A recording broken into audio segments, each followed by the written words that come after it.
Pak Wuri, kalau kita berkaca pada data terakhir di bulan Agustus yang disampaikan oleh Bank Indonesia, ini terlihat untuk pertumbuhan kredit perbankan ini sudah terlihat ada pertumbuhan dibandingkan dengan bulan Juni begitu. Tapi untuk DPK-nya sendiri justru melambat dibandingkan dengan bulan sebelumnya. Anda sendiri melihat seberapa besar tantangan untuk bisa mengelola risiko dan juga likuiditas perbankan hingga akhir 2024 nanti? Oke, begini ya Mbak. Jadi kalau kita lihat LDR tetap terjaga ya. Jadi kalau kita lihat LDR masih pada kisaran 80%, artinya likuiditas masih terjaga. Walaupun memang kenaikan DPK itu tidak sebesar dari kenaikan kredit.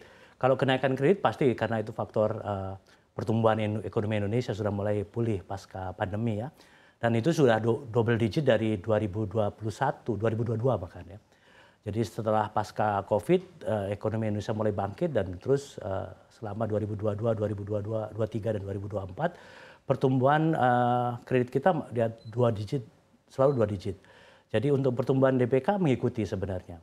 Jadi posisi LDR tetap terjaga di level 80-an%. Kalau kita melihat masalah likuiditas itu tergantung pada masing-masing bank sendiri. Karena berbeda bank, berbeda treatment masalah likuiditas. Kalau saya tidak bisa mewakili keseluruhan perbankan karena bank kami itu tidak besar ya, artinya bank kita itu cenderung menengah ke bawah lah sebenarnya. Kita melihat likuiditas itu sebagai risk and return sebenarnya.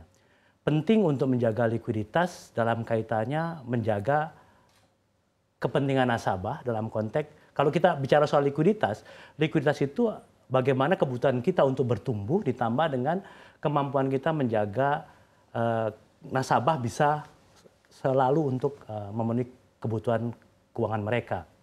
Jadi bagi bank kalau likuiditasnya lebih itu akan menjadi problem juga karena likuiditas yang lebih harus ditempatkan pada dana-dana yang tidak terlalu produktif, idle money, yang menimbulkan juga cost of fund tinggi. Kalau bank-bank kecil di middle di Indonesia, sumber pendanaan utama itu dari DPK yang harganya tinggi. Berbeda dengan bank-bank besar yang secara transaksional dan mereka punya kasa yang sangat besar dengan cost of fund yang sangat rendah. DPK untuk bank-bank kecil itu cenderung berbunga tinggi, mahal. Jadi membatasi likuiditas tidak terlalu besar tapi cukup itu yang penting. Kalau likuiditas rendah juga sangat berbahaya. Karena bagi bank likuiditas itu adalah risiko terakhir. Sebenarnya nggak boleh ada risiko likuiditas di perbankan. Makanya semua kebijakan terkait likuiditas dijaga preventif. Bukan after the fact, tapi preventif untuk menjaga jangan sampai kondisi likuiditas terhit. Banyak sekali rasio-rasio likuiditas yang harus dijaga oleh perbankan untuk menghindari hal itu. Karena likuiditas menjadi hal yang terakhir.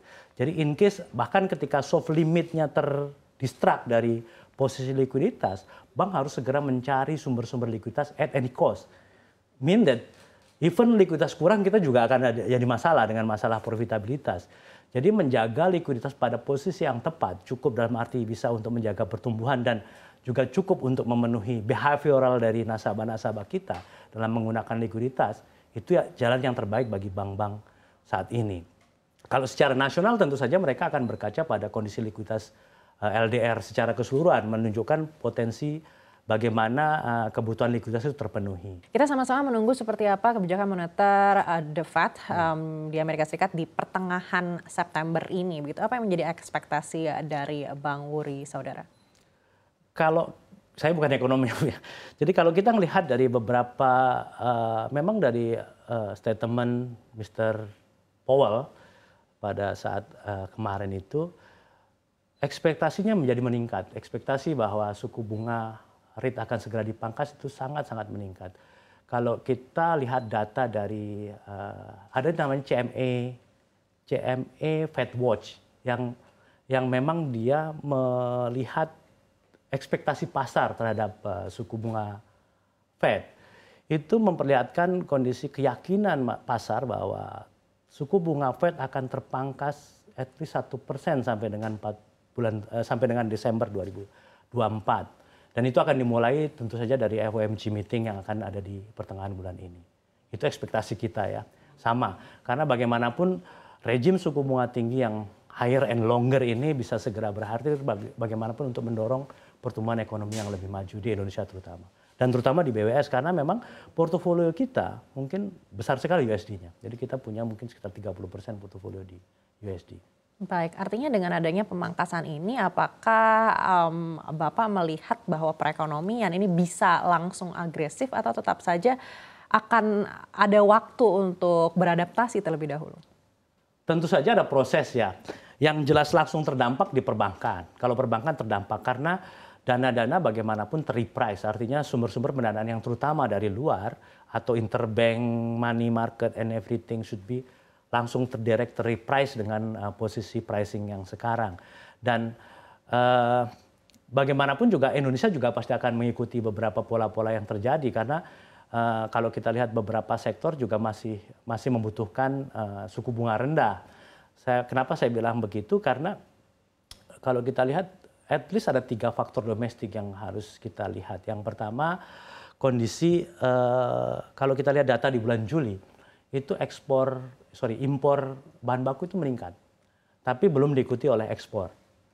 Kemudian juga kondisi nilai tukar rupiah terhadap USD juga sudah mulai terapresiasi. 2 minggu belakangan ini ada apresiasi, mungkin karena faktor dolar indeks yang mulai melemah dan juga kondisi perpolitikan di Indonesia yang sudah mulai kondusif pasca diadopsinya keputusan MK oleh KPU sama DPR ya. Yang kedua, kepentingan Indonesia untuk meningkatkan investasi asing. Jadi investasi asing juga harus didorongkan.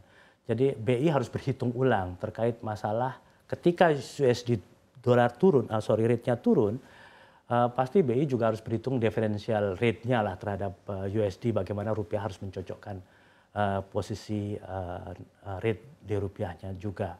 Yang ketiga terkait masalah defisit transaksi. Kenapa defisit fiskal, Defisit fiskal kita melihat bahwa tahun-tahun sebelumnya defisit fiskal diselesaikan pemerintah dengan menerbitkan surat utang yang baru. Dan surat utang yang baru akan lebih baik ketika suku bunga turun. Itu juga akan mendorong perubahan di dalam Indonesia. Tapi memang menurut saya prosesnya tidak secepat perubahan di luar sana, di Amerika dan sebagainya. Baik, tapi ekspektasi terhadap kebijakan moneter dari Bank Indonesia seperti apa jika memang terjadi pemangkasan suku bunga The Fed di pertengahan September nanti? Ya itu, jadi kita berharap bahwa BI juga segera mengikuti. Karena memang bagaimanapun itu diperlukan. Kita kalau di bank, kalau kita lihat bahwa sektor kredit perbankan ya. Kredit perbankan itu kan kalau kita lihat terbesar itu di konsumsi rumah tangga. Masih konsumsi rumah tangga. Kalau kita lihat mungkin semua orang tahu bahwa at least di 3 tahun pertama kredit konsumsi itu fixed rate. Normalnya. Jadi ketika suku bunga tinggi dan fixed rate, margin yang didapat kecil. Otomatis ketika suku bunga turun sebenarnya akan melebarkan margin bagi bank untuk posisi yang sekarang. Karena pendapatannya tetap tapi biaya dananya lebih turun. Jadi pasti ketika biaya dana turun atau BI menurunkan rate-nya, otomatis perbankan akan senang karena tadi terutama untuk produk-produk yang sifatnya fixed rate dia akan bisa melebarkan dan mungkin juga secara otomatis bisa berkembang lagi.